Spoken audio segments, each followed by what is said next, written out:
Muy buenos días a todos y bienvenidos una vez más al podcast del Pan Am Post. El coronavirus está causando estragos en el mundo entero. Hace tan solo unas semanas se reportaban los primeros casos de contagiados en países de la Unión Europea, países desarrollados, que hoy tienen cifras alarmantes.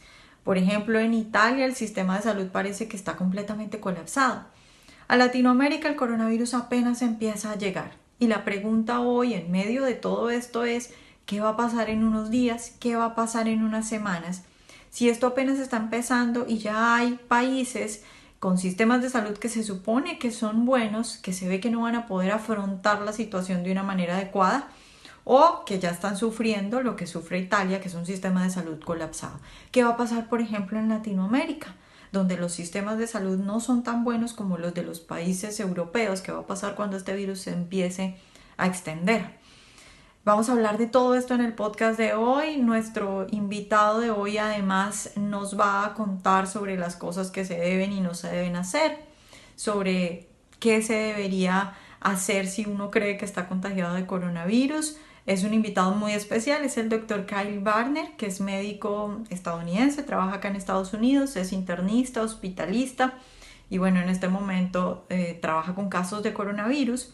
Y además, nuestro invitado de hoy tiene una mirada muy especial sobre lo que puede llegar a pasar en Latinoamérica, porque él ha trabajado en la frontera colombiana con Venezuela atendiendo casos de venezolanos que salen de ese país huyendo del socialismo y que por supuesto no tenían en su país ningún tipo de atención médica porque en Venezuela no hay nada. Entonces el doctor Barner conoce el sistema de salud en Colombia, el sistema de salud en Venezuela.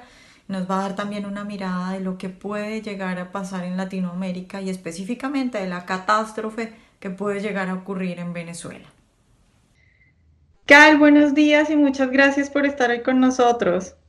Buenos días, Vanessa. Bueno, yo quiero aprovechar que logramos hoy hacer esta comunicación contigo, que eres médico, que bueno, que estás tratando de cerca todo esto del coronavirus y empezar preguntándote algunas cosas que tienen a la mayoría de la gente muy nerviosa y sin saber qué hacer. Lo primero sería tal vez hablar un poco de qué es el coronavirus, de las tasas de mortalidad, de si es verdad que esto es tan peligroso en términos de que pone en peligro la vida de las personas o si solo es potencialmente mortal para los más ancianos y para las personas con dificultades ya y con problemas ya de salud. Pues bueno, ok, empezamos con lo de cuál es el coronavirus. Eso es un virus que es nuevo. Coronavirus no es algo nuevo, es una familia de los virus y existan más que cientos de ellos. Hay cuatro coronavirus que ahora producen gripe que no son el coronavirus de Wuhan, pero en el año de 2019 producieron este virus nuevo o llegaron en un mercado de animales salvajes en China. Y eso era un virus que pasaron adentro de los diferentes animales salvajes y lo pasaron por contacto con el ser humano. Y empecé este proceso de pandémico con un virus nuevo adentro de esta familia.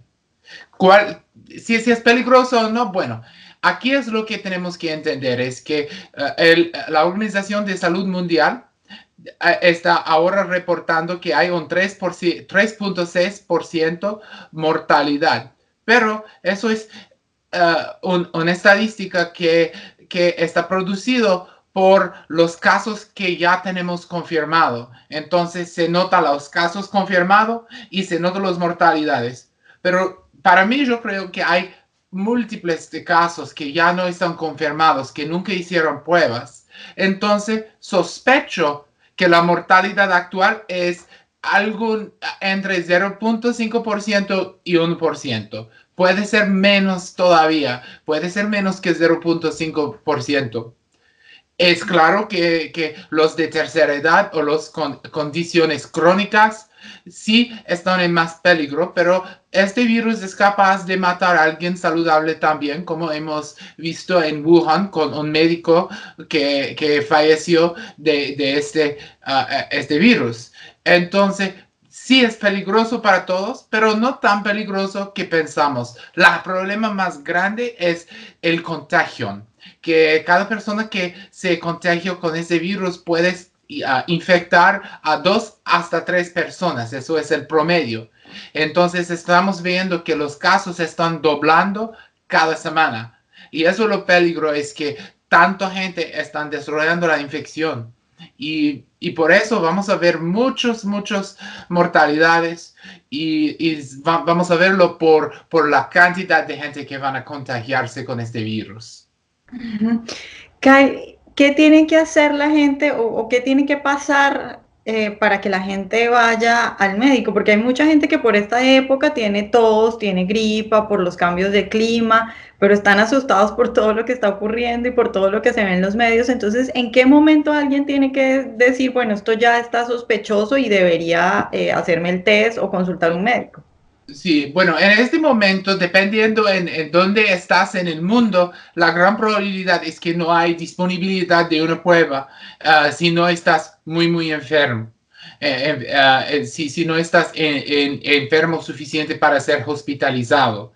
Entonces, si tienes tos, si tienes fiebre, lo mejor quedarse en la casa y practicar distanciamiento social es de no irse por restaurantes, de no irse por grandes reuniones, de intentar a mantenerse cuidado en la casa. Es cuando faltas de aire, es cuando sientas muy mal, cuando sientes que tal vez necesitas alguna atención especialmente para respirar. Eso es cuando la mayoría de gente deberían buscar ayuda médica. Hay un gran problema ahora que la gente desarrollan TAS, desarrollan fiebre, pero todavía no están muy enfermos y se van por la sala de emergencia, urgencias o por el consultorio de su médico. Pero así se ponen a riesgo muchas más personas porque no hay nada que se puede hacer. Estamos en ciertos países, están desarrollando maneras de hacer pruebas. Por ejemplo, tú llegas en coche y bajan la ventana y te lo hacen la prueba. Cuando está disponible, bueno, es más responsable para hacer esto, pero simplemente llegar al hospital o médico porque tienes tos y fiebre, no. Es cuando faltas de aire, es cuando sientes muy mal y piensas que es posible que van a tener que darte algún tratamiento. Porque fíjate, no hay tratamiento por esto, en términos de no hay medicamento que puede mejorar la situación. Sí hay cosas que podemos hacer para fallo respiratorio que pueden hacer sobrevivir más gente, pero no hay nada que puedo dar a mi paciente que tiene tos y fiebre. No hay nada. Claro, y lo que está pasando, yo me imagino, bueno, que has visto lo que está pasando en Italia, que es una cantidad de muertos impresionante. Leí ayer algo que decía, bueno, la cantidad de muertos es porque los hospitales ya no dan abasto para las personas que tienen condiciones que ya no pueden respirar y todo esto, entonces ni siquiera se los puede atender y a muchas personas ancianas pues que ya ven que ni siquiera van a poderlo sacar adelante, de una vez le dicen que se quede en la casa. Esta situación catastrófica que está pasando en Italia, ¿tú cómo crees que se puede prevenir o cómo crees que los gobiernos o tal vez las autoridades en estas cuestiones pueden intentar calmar un poco a la gente o parar un poco el contagio? ¿Cuáles son las recomendaciones? Tenemos que practicar distanciamiento social y estamos haciéndolo ahora, pero no quedamos mucho tiempo para evitar lo que está sucediendo en Italia, pero hay que cancelar cualquier evento público, que sea una reunión, que sea un juego de básquetbol, como cancelaron el NBA en Estados Unidos. Tenemos que mantenernos en nuestras casas. Si tienes un trabajo donde te permiten, donde está posible realizar este trabajo tras del internet, hay que hacerlo y quedarse a la casa. Hay que cancelar clases. Y esta práctica se llama distanciamiento social. Y como individuos, nosotros tenemos la responsabilidad de evitar ponernos y nuestras comunidades en peligro. Significa no irse al cine, no irse al restaurante. Y sí, hay que irse, por ejemplo, al supermercado a comprar comida, pero cocinas en la casa. Y no nos ponemos en situaciones donde contagio puede ocurrir. El riesgo más grande es que si llega a muchos casos de coronavirus a la vez, lo que puede suceder es que los hospitales no van a tener la capacidad. Estoy muy asustado por esto. Al nivel de hospital, estoy trabajando con mi grupo de médicos en mis hospitales donde tengo asociación para colocar recursos, para planear cómo podemos atender más pacientes que nunca. Ahí estamos preparando, pero hay un límite de la capacidad.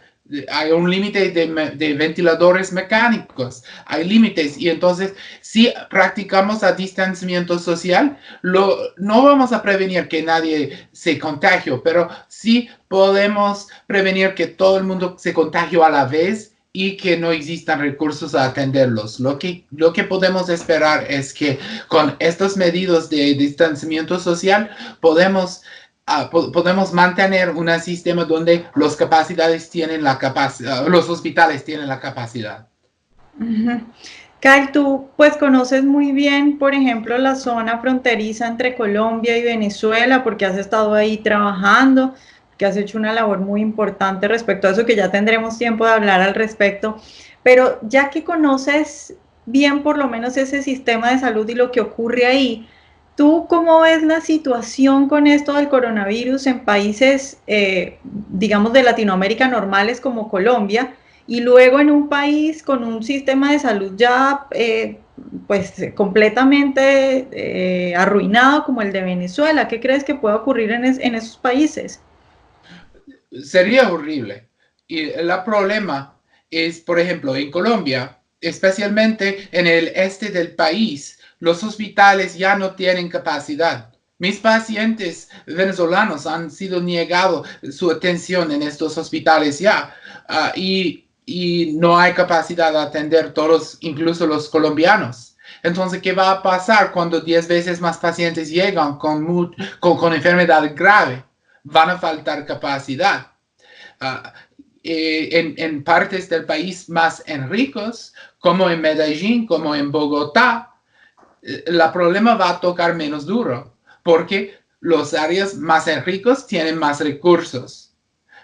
Adentro de Venezuela estamos preparados para ver una catástrofe más grave que nunca, porque no existe ningún tipo de capacidad. Además, hay una narcodictadura que está en este momento intentando negar que existen casos.